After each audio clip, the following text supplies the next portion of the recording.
गान करूया त्याच्या नावाचा जयकार करूया. सर्वप्रथम पहिला प्रश्न, किती लोकांचा विश्वास आहे की येशू जिवंत आहे? आमचं आमेन. पण आहे. आमेन. हो आहे, येशू जिवंत आमेन. आहे. आहे आणि तो आता आपल्या सोबत आहे. आमेन. अजून येशू जिवंत आहे. आमेन. आमेन. यस, देवाला धन्यवाद देऊया. त्याची स्तुती करूया, त्याचे गुणगान करूया. खूप सुंदर देवाचं वचन आहे, आपण बघणार आहोत. देव आपल्याशी बोलणार आहे आणि देवाचं प्रेमाकडे, देवाच्या दयेकडे लक्ष का लावणं गरजेचं आहे आपल्याला शिकायला मिळेल. आणि शत्रू जो सैतान आहे तो आपल्याला कधीही देवाच्या दयेकडं, देवाच्या प्रेमाकडं, देवाच्या कृपेकडं लक्ष लावू देणार नाही. तो कायम हेच सांगणार की तुझी पात्रता नाहीये, तुझी लायकी नाहीये, तुझं देव ऐकणार नाही. अरे आता काही वेळापूर्वी किंवा मागच्या आठवड्यात किंवा मागच्या महिन्यामध्ये किंवा मागच्या वर्षी तुला माहित आहे का तू काय केलं होतं? तो प्रत्येक वेळेस आपल्याला दोष आणि दोषच लावणार आहे. पण देव आपल्याला दोष लावत नाही. आणि महत्वाची गोष्ट, देव येशू ख्रिस्तही सांगतो, मी जगाचा न्याय करण्यासाठी किंवा एखाद्याला दोष लावण्यासाठी या जगामध्ये आलेलो नाहीये, तर मी मनुष्य जातीला वाचवण्यासाठी आलेलो आहे. Praise the Lord. बोलो येशू मसीह की. येशू ख्रिस्त काय म्हणाला? मी तुम्हाला दोष लावायला आलो नाही, तर मी तुम्हाला वाचवण्यासाठी आलेलो आहे. तुम्हाला वाचवण्यासाठी आलेलो आहे. आणि म्हणूनच पहा, तुम्ही बघताल क्रूज खांबावरती प्रभू येशू ख्रिस्त असताना त्या दोन चोरांच्या मध्ये तो होता आणि ते एक चोर त्याला म्हणत होता, तुझं देवाचं पुत्र आहे तर उतर खाली, स्वतःला वाचव, आम्हाला पण वाचव. काही लोकांना वाटत होतं की काहीतरी असं घडेल आणि ह्या सर्व समोरच्या लोकांवरती काहीतरी बाधा येईल, पीडा येईल आणि येशू ख्रिस्त स्वतःला वाचवेल. पण तो त्या ठिकाणी तसं काही न करता तो म्हणाला, हे बापा यांना क्षमा कर, कारण हे काय करतात हे यांना समजत नाही. तो क्षमा देण्यासाठी आला, तो देवाचं प्रेम प्रगट करण्यासाठी आला, तो मनुष्य जातीला पापापासून मुक्त करण्यासाठी आला आणि जे काही शाप येणार होते ते सर्व त्याच्यातून सोडवण्यासाठी तो आलेला आहे. आणि म्हणून आपल्याला देवाच्या प्रेमाकडे लक्ष लावणं खूप गरजेचं आहे. Praise the Lord. बोला येशू मसीह की. समजलं इथपर्यंत सगळ्यांना? हो. थोडा वेळात ऐकूया पण पूर्ण लक्ष देऊया. आमेन. उत्पत्तीचं पुस्तक 22वा अध्याय आपण बघणार आहोत. उत्पत्तीचं पुस्तक 22वा अध्याय आणि 1 ते 10 वचन आपण वाचूया सुरुवातीला.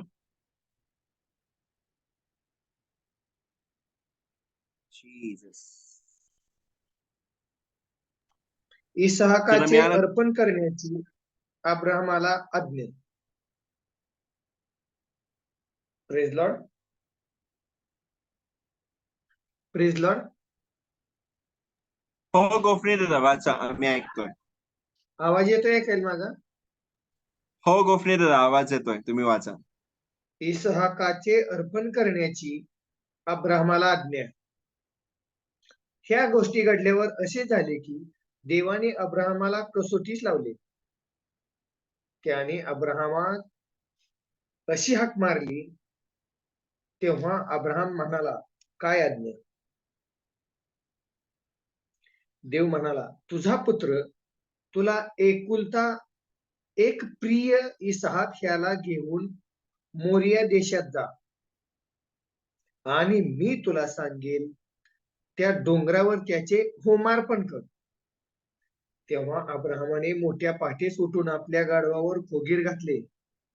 आपल्या बरोबर दोघे सेवक व आपला मुलगा इसहाक यांना घेतले आणि होमार्पणासाठी लाकडे फोडून घेतली. मग देवाने सांगितलेल्या ठिकाणाकडे तो निघाला.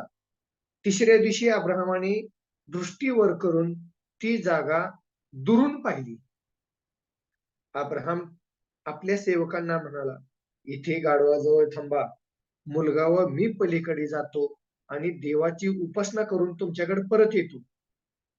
तेव्हा अब्राहमाने होमार्पणासाठी लाकडे घेऊन आपला पुत्र इसहाक याच्या पाठीवर ठेवली आणि आपल्या हाती विस्तव व सोरा घेतला आणि ते दोघे बरोबर चालले. तेव्हा इसहाकाने आपला बाप अब्राहम ह्याला म्हटले, बाबा. तो म्हणाला, काय म्हणतोस? बाळा, त्याने म्हटले, पहा, विस्तव लाकडे आहेत, पण होमार्पणासाठी कोकरू कुठं आहे? अब्राहम म्हणाला, बाळा, देव स्वतः होमार्पणासाठी कोकरू पाहून देईल. आणि ते दोघे बरोबर चालले. देवाने त्याला सांगितलेल्या ठिकाणी ते आले. तेव्हा अब्राहमाने तेथे वेदी उभारली, तिच्यावर लाकडे रचली आणि आपला पुत्र इसहाक ह्याला वेदीच्या लाकडावर ठेवले. मग अब्राहमाने आपला पुत्र मुलगा वधण्यासाठी हात पुढे केले व सुरा घेतला. Praise the Lord. देवाला धन्यवाद देऊया या वचनाबद्दल. बघा, या ठिकाणी इसहाकाचे अर्पण करण्यास अब्राहमाला आज्ञा देवाने सांगितली. महत्वाची गोष्ट आहे. बरेच वेळा आपण हे बघितलंय, पण देव आपल्याला प्रत्येक वेळेस वेगवेगळी गोष्ट यातून शिकवणार आहे. आणि देवानी आज आज पण खूप सुंदर गोष्ट आपल्यासाठी दिलेली आहे. महत्वाची त्याचा जो मेसेज आहे, त्याचा जो संदेश आहे, तो त्यांनी आपल्यापर्यंत पाठवलेला आहे. आणि तो आपण ऐकूया. बघा, या ठिकाणी देव जी काही गोष्ट करायला सांगतोय त्याच्या पाठीमागं काहीतरी कारण आहे. देव जी काही गोष्ट करायला सांगतो ना, त्याच्या पाठीमागं काहीतरी त्याच्या योजना आहेत. तो उगाचच नाही सांगत. का अब्रामाला जस्ट आता काही काम नाही म्हणून त्याला काही काम लावायचं होतं, किंवा अब्रामाला चेक करायचं होतं, असं काही भाग नव्हता. तर देवाला एक गोष्ट दाखवून द्यायची होती मनुष्य जातीला. अब्रामाचा विश्वास चेक करायचा होता, अशी ही बाब नाहीये. देवाला माहिती होतं की मनुष्याचा विश्वास कसा आहे. आणि अब्राम मला ज्यावेळेस सांगितलं होतं की तुला पुत्र होईल, आणि तो 100 वर्षाचा होता, त्यावेळेस त्याचा विश्वास येत नव्हता देवावरती. पण देवानी त्याच्यासाठी त्याला तंबूतून बाहेर बोलवलं आणि तंबूतून बाहेर बोलून त्याला सांगितलं, जर आकाशातले तारे मोजता येत असेल तर मोज, तेवढी तुझी संख्या होईल, तुझ्या पुत्रांची, तुझ्या येणाऱ्या पिढीची संख्या तेवढी असेल. आणि देवानी त्याला हा चित्र दाखवून देवानी त्याचा विश्वास वाढवला. आणि तेव्हा अब्राहमाने पहिल्यांदा विश्वास केला की यस, मला पुत्र होईल म्हणून. तसंच आहे, देवाला इथं विश्वास त्याचा टेस्ट नव्हता करायचा, तर देवाला एक योजना मनुष्य जातीसमोर प्रगट करायची होती की मी तुमच्यासाठी काय करणार आहे. Praise the Lord. बोलो येशू मसीह की.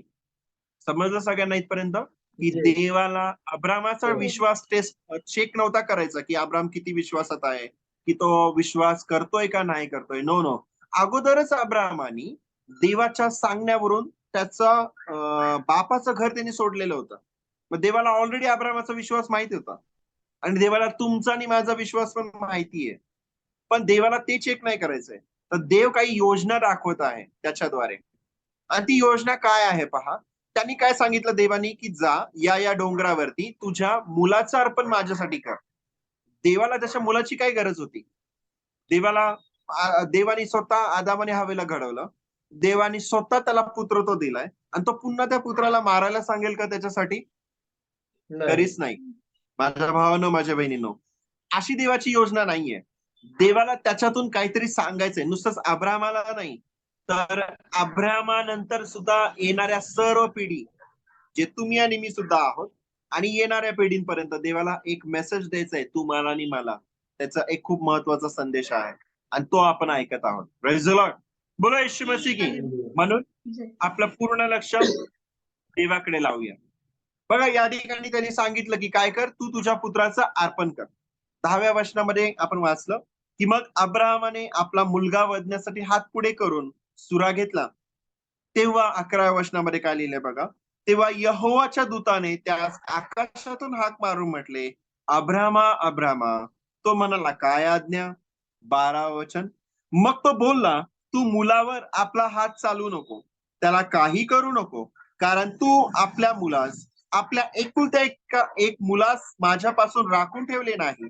यावरून तू देवाला भिवून चालणारा आहेस हे मला कळले. Praise the Lord. बघा, या ठिकाणी काय म्हटलेलं आहे, एकुलता एक पुत्राला देखील राखून नाही ठेवलं. त्याचा तो एकुलता एक पुत्र होता की नाही, का त्याला 2 मुलं होते? सारेपासून नाही. अब्राहमाला एकच मुलगा झाला होता, बरोबर ना? हो. येस. आणि बघा या ठिकाणी एक महत्वाचा शब्द आहे, एकुलता एक पुत्र. एकुलता एक पुत्र.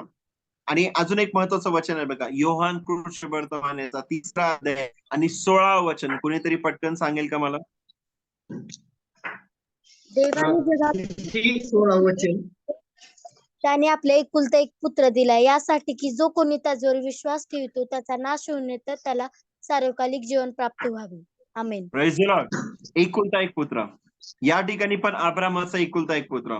आणि देवानी सुद्धा काय केलं, तर मनुष्य जातीसाठी आपला एकुलता एक पुत्र दिला, अशासाठी की जो कोणी त्याच्यावर विश्वास ठेवतो त्याचा नाश होऊ नये, तर त्याला सार्वकालिक जीवन प्राप्त व्हावे. देवाला हे दाखवून द्यायचं होतं अब्रामाला आणि अब्रामानंतर येणाऱ्या पिढीपर्यंत सर्वांना, की मी तुमच्यासाठी, जरी आदामाने पाप केलं, आदामापासून सर्व पापामध्ये पडले, पापाची जी सत्ता आहे, मरणाची जी सत्ता आहे प्रत्येक मनुष्यावर चालली, पण देव हे दाखवून देत होता की जे मरण येणार आहे ते काळजी नका करू, ते तुमच्यावरती मी लादणार नाही, तर मी त्या मरणासाठी एक बळी उपलब्ध करणार आहे. एक बळी उपलब्ध करणार आहे. अब्रामाचा मुलगा मेला का? नाही नाही. मेला. अब्रामाचा मुलगा मेला का? म्हणजे नाही, नाही, त्या नाही, ठिकाणी नाही. त्यासाठी सांगितलं होतं, तर त्याला तो वधावा लागला का? नाही नाही, नाही वधावा लागला. है ना? त्याच्यासाठी देवाने देवाने सांगितलं एडखा पाठवलेला. हा, त्यांनी काय केलं पहा, 13 वचन वाचूया आपण. तेव्हा अब्रामाने दृष्टी वर करून पाहिले. काय झालं? अब्रामाला देवाने सांगितलं की अब्रामा अब्रामा, आपल्या मुलाला मारू नको, तू आपल्या एकुलता एक पुत्राला देखील माझ्यापासून राखून ठेवलं नाही, यावरून तू मला भिवून चालणार आहेस हे मला समजलं आहे. पुढं 13 वचन. तेव्हा अब्रामाने दृष्टी वर करून पाहिले, तो आपल्या मागे झुडपात शिंगे गुंतलेला एक एडका त्यास दिसला. काय दिसलं? एक एडका एडका. त्याला दिसला. एक कोकरा त्याला दिसला त्या ठिकाणी. आणि तो काय म्हणाला, मग अब्रामाने तो एडका घेऊन आपल्या पुत्राच्या ऐवजी अर्पण केला. काय म्हटलेलं आहे? अब्रामाने तो एडका घेऊन आपल्या पुत्राच्या ऐवजी वधला. म्हणजे पुत्रावरती मरण आलं का? नाही आलं. देवानी ते मरण कोणावरती सोपवून दिलं? एका एडक्यावरती, एका कोकऱ्यावरती दिलं. Praise the Lord. बोलो येशू मसीह की. आणि देव येशू ख्रिस्त ज्यावेळेस या जगामध्ये आला, त्यावेळेस योहान त्याला येताना पाहून म्हणाला, हा पहा जगाचे पाप हरण करणारा देवाचा कोकरा. काय म्हणाला योहान? हा पहा जगाचे पाप हरण करणारा देवाचा कोकरा. पुन्हा एकदा सांगतो, हा पहा जगाचे पाप हरण करणारा देवाचा कोकरा. म्हणजे देवानी काय केलं? जे पापामुळे मरण तुमचं आणि माझ्यावरती येणार होतं, जे पीडा आपल्यावरती येणार होते, जे शाप आपल्यावरती येणार होते, देवानी काय केलं? ते सर्व, जसं अब्रामाच्या मुलाला त्यांनी बाजूला केलं आणि त्याच्याऐवजी एक एडका उपलब्ध करून दिला, तसं देवानी तुम्हाला आणि मला बाजूला केलं त्या मरणापासून आणि त्या जागी येशू ख्रिस्ताला उपलब्ध करून दिलं. Praise the Lord. बोलो येशू मसीह की. त्या जागी कोणाला दिलं? प्रभू येशू ख्रिस्ताला दिलेलं आहे. त्यामुळे आता तुमच्यावर आणि माझ्यावरती ती मरणाची सत्ता येणार नाहीये. तुमच्यावरती आणि माझ्यावरती त्या शापा आणि पिडांची सत्ता चालणार नाहीये. यशायाच्या पुस्तकामध्ये 53व्या अध्यायामध्ये 4थ्या आणि 5व्या वचनात लिहिलेलं आहे की येशूने खरोखर आपले विकार स्वतःवरती घेतले. आपले विकार देखील स्वतःवरती घेतले. त्या एडक्यावरती अब्रामाच्या पुत्राचं मरण गेलं की नाही? गेलं, है ना? एडक्यावरती जो एडका देवानी उपलब्ध करून दिला आणि अब्रामाला सांगितलं की तुझ्या मुलाऐवजी काय कर? त्याचं अर्पण कर. म्हणजे ते मरण कोणावरती गेलं? त्या कोकऱ्यावरती गेलं की नाही? जे अब्रामाच्या हो. मुलावरती येणार होतं. प्रेज द हो. लॉर्ड. समजते ना सगळ्यांना? हो हो हो. कन्फ्युजन नाही होत आहे. Yes, praise the Lord. बघा या ठिकाणी देवानी काय केलेलं आहे? आपल्यासाठी एक एक बळी अर्पण केलं, एक अर्पण दिलेलं आहे आणि ते येशू ख्रिस्ताचं अर्पण दिलंय.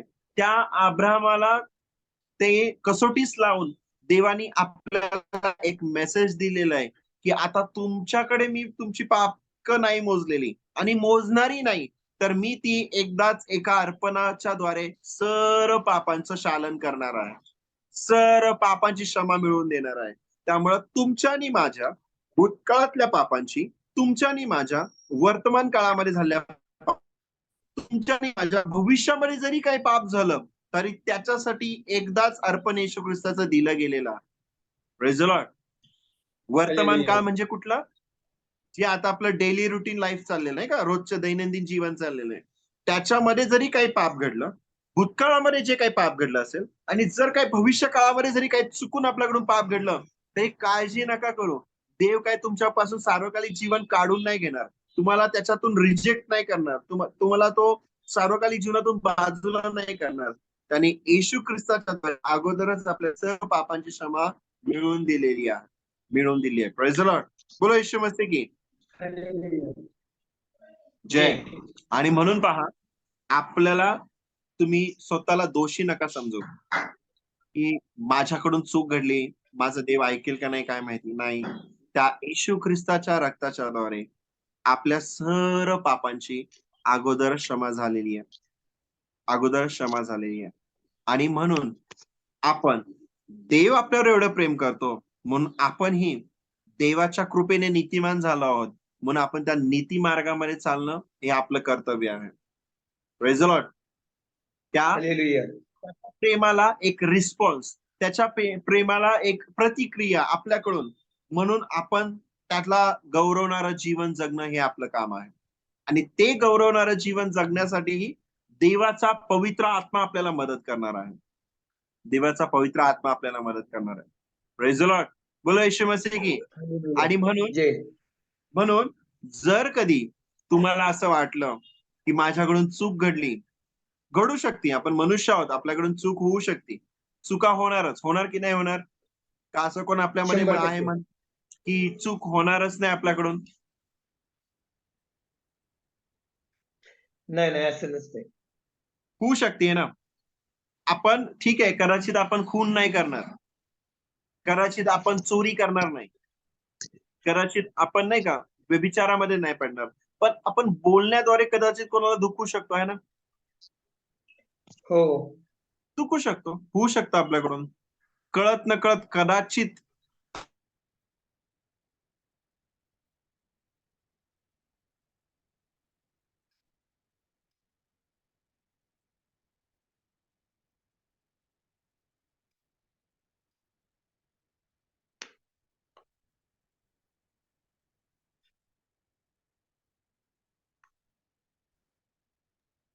Yes, praise the Lord. Hallelujah. आवाज येतोय माझा? हो. ब्रेक झालता आवाज, आता येतोय. हॅलो. हा, माझा आवाज येतोय ना? हो, आता हो. येतोय. Okay okay. हा, मध्ये कॉल आल्यामुळे डिस्कनेक्ट झाला होता. ओके.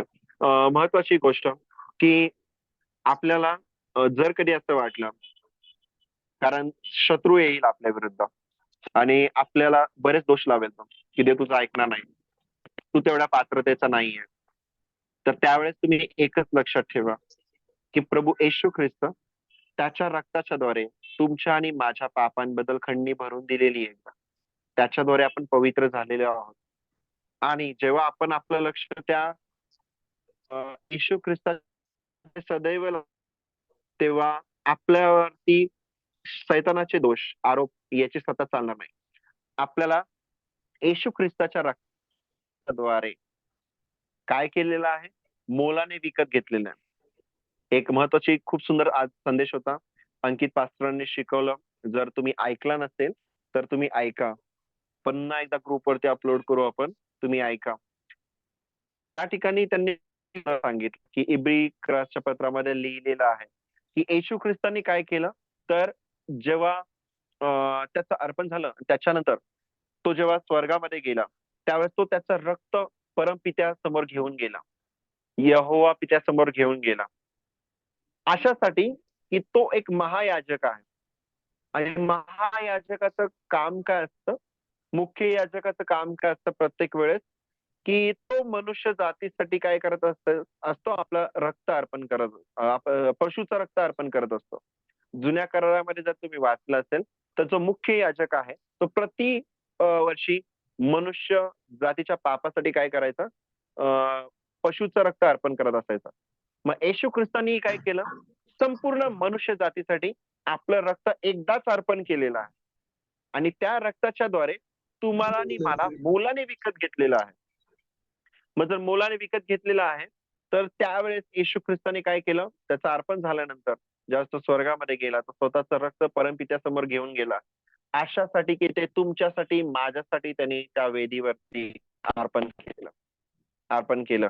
आणि त्यावेळेस पित्याने डिक्लेअर केलं, घोषित केलं की तुम्ही आणि मी संपूर्ण मानवजात येशू नावामध्ये सर्व पापांची क्षमा त्यांना मिळालेली आहे. आणि एकदाच झालेल्या अर्पणाच्या द्वारे तुम्ही आणि मी पवित्र ठरवले गेलेले आहोत. आता पुन्हा एकही दोष नसलेले असे आपण आहोत. एकही दोष नसलेले आपण आहोत. त्यामुळे आपण हाच विश्वास ठेवायला पाहिजे देवाजवळ जाताना की येशूच्या रक्ताच्या द्वारे माझ्या सर्व पापांची क्षमा झालेली आहे. त्यामुळं देवाजवळ जाताना तुम्हाला दोष भावना अडवणार नाही. तुम्हाला असं आपण त्या पात्रतेचे नाही असं कधी भावना तुमच्या समोर येणार नाही जेव्हा तुम्ही येशूच्या रक्ताच्या द्वारे तुम्ही देवाजवळ जाताल तेव्हा. त्यामुळे कधीही प्रार्थना करताना हे बोला की येशू, तुझं रक्त मी माझ्यावरती, माझ्या कुटुंबावरती लावत आहे. तुझ्या रक्ताच्या द्वारे माझी सोडवणूक झालेली आहे. एक उदाहरण तुम्ही ऐकलं असेल नाही का, की ज्या वेळेस इस्रायल लोक त्या मिसर देशामध्ये होते आणि ज्यावेळेस शेवटली पिढा येणार होती, मृत्यू प्रथम वत्साच्या मृत्यूची पिढा येणार होती. म्हणजे काय, तर प्रत्येक घरामधला प्रथम जन्मलेला व्यक्ती मरणार होता. मग त्यात फारोच सुद्धा जे प्रथम जन्मलेला मुलगा होता त्याचंही मरण त्या ठिकाणी झालं. पण ही जो पिढा येणार होती त्यावेळेस देवाने त्यांना काय सांगितलं होतं, तुम्ही काय करा, प्रत्येक कुटुंबाने आपापल्या कुटुंबासाठी एक एक कोकरा तुम्ही निवडा. त्या कोकऱ्याचं रक्त काय करा तुम्ही द्वारपटीला, म्हणजे जे द्वाराची चौकट आहे त्या चौकटीला तुम्ही बाहेरून लावा. तर काय होईल, ज्या ज्या घराच्या चौकटीला त्या कोकऱ्याचं रक्त लावलेलं असेल तर मृत्यू त्या घरामध्ये प्रवेश नाही करणार. तर मृत्यू काय करेल, ते रक्त पाहिल आणि पुढे पुढे जाईल, रक्त पाहिल आणि पुढे जाईल, रक्त पाहिल आणि पुढे जाईल. आणि मग काय होईल, तर तुम्ही वाचवले जाताल. तर त्यावेळेस त्या घरामध्ये जी कितीही माणसं असू दे, त्या घरामध्ये कितीही माणसं असू दे, जे जे त्या घराच्या आतमध्ये असतील, घराच्या बाहेर नाही त्या घराच्या आतमध्ये, आणि त्या घराला जर त्या कोकऱ्याचं रक्त लावलेलं आहे तर मृत्यू त्या घरातील लोकांमध्ये प्रवेश करणारच नाही.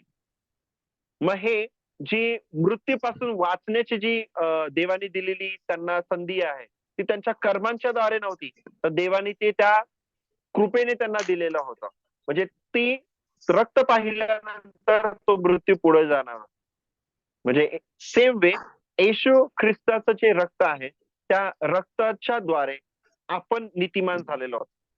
आपण काय केलं म्हणून नाही, का त्या घरामध्ये असणारे लोक खूप उपवास करत होते, प्रार्थना करत होते म्हणून ते वाचले नाही, तर त्या घराच्या बाहेर चौकटीवर लावलेल्या रक्तामुळे ते वाचवले गेले. जर विचार करा, जर ते रक्त, त्या बकऱ्याचं रक्त जे कोकरान त्यांना निवडायला सांगितलं होतं आणि ते रक्त त्यांनी भांड्यामध्येच ठेवलं असतं, ते रक्त त्यांनी त्यांच्या घराच्या द्वारपटीवरती लावलं नसतं, तर मृत्यूने प्रवेश केला असता की केला नसता? केलं असतं. 100%. पुन्हा सांगतो, द्वारपटीवरती लावण्यासाठी जे रक्त देवाने सांगितलं होतं, त्या कोकऱ्याचं रक्त लावा, ते रक्त जर भांड्यामध्येच राहिलं असतं आणि त्यांनी जर वरती द्वारपटीला लावलं नसतं तर त्या मृत्यूने त्या घरामध्ये प्रवेश केला असता. इव्हन दो त्यांचा विश्वास आहे, इव्हन दो त्यांनी ऐकलं, पण त्यांनी जी सांगितलेलं आहे ती कृती केली नाही, त्याच्यामुळं त्यांच्या घरामध्ये मृत्यू आला असता आणि त्या मृत्यूने त्यांच्या घरातील जो प्रथम वस्त आहे त्याला मारून टाकला असता. म्हणून आपल्याला कधीही हे लक्षात ठेवा, रोमकरस पत्रामध्ये लिहिलेलं आहे की येशू ख्रिस्ताच्या देवाच्या कृपेने आणि प्रभू येशू ख्रिस्ताच्या रक्ताच्या द्वारे खंडणी भरून दिलेल्या मुक्तीच्या द्वारे आपण सर्वजण विनामूल्य नीतिमान ठरले गेलेलो आहोत. आता आपण पापी नाही, आता आपण अपराधी नाही, आता आपण दोषी नाही, आता ते कुठलाही दोष नाहीये. बायबल सांगतं आपण निष्कलंक असे आहोत. निष्कलंक म्हणजे एक सुद्धा पाप न केल्यासारखे आपण झालेलो आहोत. कोणामुळं? आपल्या कामांमुळं का? नाही. येशू ख्रिस्ताच्या रक्ताच्या द्वारे. त्यामुळे लक्षात घ्या, अब्रामाला देखील, त्याच्या पुत्राला देखील देवानी वाचवलं आणि त्या पुत्राच्या ऐवजी एक कोकरा उपलब्ध करून दिला, हे दाखवण्यासाठी की देव येणाऱ्या दिवसांमध्ये संपूर्ण मनुष्यासाठी असाच एक कोकरा उपलब्ध करून देईल की जो काय करेल, जगाचे पाप हरण करण्यासाठी स्वतःला अर्पण करणार आहे. आणि त्याचं नाव काय? प्रभू येशू ख्रिस्त. आणि म्हणून आपण त्याच्यावरती विश्वास ठेवणं गरजेचं आहे, त्याच्या अर्पणावर विश्वास ठेवणं गरजेचं आहे. आता कुठलाच दोष आपल्यावरती नाहीये, त्यामुळे साहसाने धैर्याने तुम्ही देवाच्या मेजाजवळ जा, देवाच्या चरणाजवळ जा. देव सदैव तुमचा आणि माझा ऐकण्यासाठी सज्ज आहे. का? कारण येशू ख्रिस्ताच्या रक्ताच्या द्वारे आपण मोलाने विकत घेतलेले आहोत. Praise the Lord. बोला येशू मसीह की. हालेलुया. एक विचार जय. करा ना, एक विचार करा. समजा कोणतरी आजारी पडला, कुणी असू द्या, तुमच्या नातेवाईकामध्ये असू दे, कुणी आजारी पडला आणि त्याला रक्ताची गरज पडली आणि त्याला खूप रक्त लागणार असेल, आणि तर तुम्ही असं कराल का? आपल्या एकुलत्या एका पुत्राचं, तुमच्या घरातलं एकुलता असू दे, दुसरा असू दे, तिसरा असू दे मुलगा, त्याचं सगळं रक्त काढून तुम्ही त्या नातेवाईकासाठी देताल का? नाही नाही, कसं शक्य आहे? कधीच नाही देणार. कारण तुम्हाला माहितीये, जर दिलं सगळं तर काय होईल, तुमचा मुलगा, तुमची मुलगी हातातून गमावली जाईल, तुम्ही गमवून बसताल. बरोबर आहे की नाही? खरोखर इवन आहे. दो नातेवाईक सुद्धा म्हणेल की बाबा असं करू नको, माझा जीव चालेल, पण असं तर काय करू नको, तुम्ही रक्त दुसरीकडून कुठून तरी उपलब्ध करा म्हणून. म्हणजे आपल्याला एवढं समजतं की ते अर्पण जे आहे येशू ख्रिस्ताचं, एवढं आपल्याला समजू शकतं की ते किती मोठी किंमत आहे तुमच्या आणि माझ्यासाठी, किती मोठी किंमत देवाने मोजलेली आहे. मग एवढी मोठी जर किंमत मोजली तर देव पुन्हा उठून आपल्याला दोष लावेल का तू पापी आहे म्हणून? देव पुन्हा उठून म्हणेल का तू पापी आहे म्हणून? नाही म्हणणार. तसं असतं तर मग देवाने अगोदरच एवढी मोठी किंमत मोजली नसती. म्हणून लक्षात घ्या, येशू ख्रिस्ताची किंमत तुमच्या आणि माझ्यासाठी देवाने एवढी मोठी मोजली, म्हणजे याचा अर्थ आपण देवाच्या दृष्टीने किती मौल्यवान आहोत. लक्षात घ्या, खूप मौल्यवान आहोत. देव सदैव आपल्याकडे लक्ष लावतोय.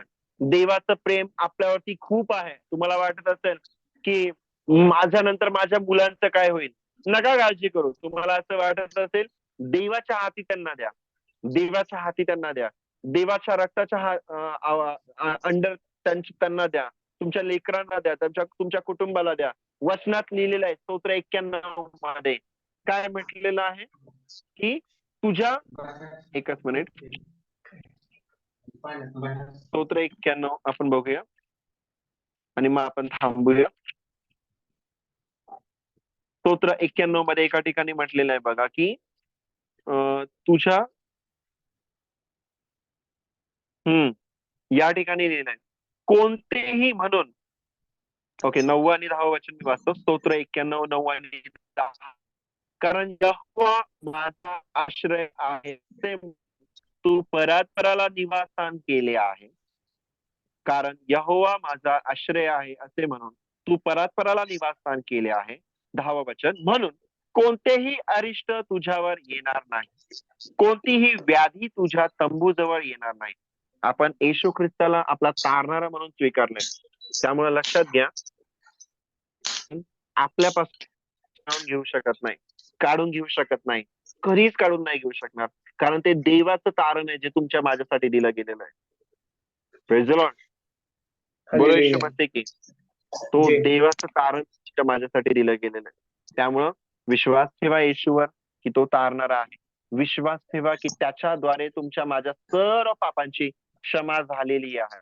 विश्वास ठेवा की तुम्ही आणि मी नीतिमान बनवले गेलो, आणि विश्वास ठेवा त्याच येशूमध्ये तुमचे आणि माझे सर्व विकार 2000 वर्षापूर्वी संपवलेले आहेत. थायरॉइड असो, कॅन्सर असो, HIV असो, सर्दी असो, खोकला असो, कुठलीच गोष्ट तुमच्या माझ्या जीवनामध्ये राज्य करू शकणार नाही. Praise the Lord. बोलो येशू मसीह हालेलुया. की.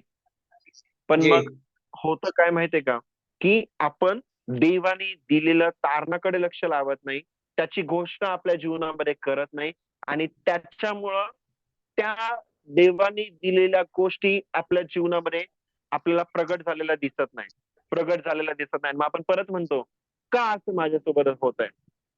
कारण एक लक्षात ठेवा, देवानी जे दिलेलं आहे ते तुम्हाला आणि मला विश्वासाने ग्रहण करावं लागेल.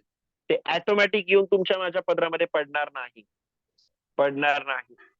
पडणार नाही. अब्रामाने विश्वास नसता दाखवला तर तर त्याचा पुत्र वाचवला गेला असता का?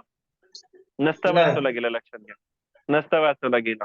कारण येशू ख्रिस्त म्हणतो, जो माझ्यासाठी आपला जीव गमवेल त्याला तो वाचवेल, आणि जो आपल्या जीवाला वाचवेल तो त्याला गमवेल. कदाचित तिथं त्याचा पुत्र नसता मेला, पण पुढे काही गोष्टींमध्ये सांगू शकत नाही, त्याचा पुत्र गमवण्याची शक्यता जास्त होती. कदाचित त्यांनी गमवला पण असता कुठेतरी, सांगू शकत नाही. कारण इथं लिहिलंय बघा, स्तोत्र 91 मध्ये, तू देवाला आपलं आश्रयस्थान केलंय म्हणून कुठलेही अरिष्ट तुझ्या जवळ येणार नाही, कुठलीही व्याधी तुझ्या तंबू जवळ येणार नाही. म्हणजे देव आपली गॅरंटी राहतो जेव्हा आपण विश्वास ठेवतो तेव्हा. Praise the Lord. म्हणून विश्वास ठेवा. हालेलुया. जरी रिपोर्ट तुमचा निगेटिव्ह असेल, जरी रिपोर्ट तुमचा पॉझिटिव्ह असेल, जरी रिपोर्ट तुमचा वेगळा सांगत असेल, विश्वास ठेवा की देवानी सोडवलेला आहे. त्याची घोषणा करा. ते आरोग्य तुमच्या जीवनामध्ये प्रगट व्हायला सुरुवात होईल. प्रगट व्हायला सुरुवात होईल. प्रगट व्हायला सुरुवात होईल. Praise the Lord. बोला येशू हालेलुया. मसीह की. जय देवाला धन्यवाद देऊया, त्याची स्तुती करूया, त्याचे गुणगान करूया, आपण प्रार्थना करूया, मग आपण आशीर्वाद घेऊया आणि मग आपण इथे थांबूया. ओके, आपण आपले डोळे ओके. बंद करूया. कोणाची काही प्रार्थना विनंती आहे का?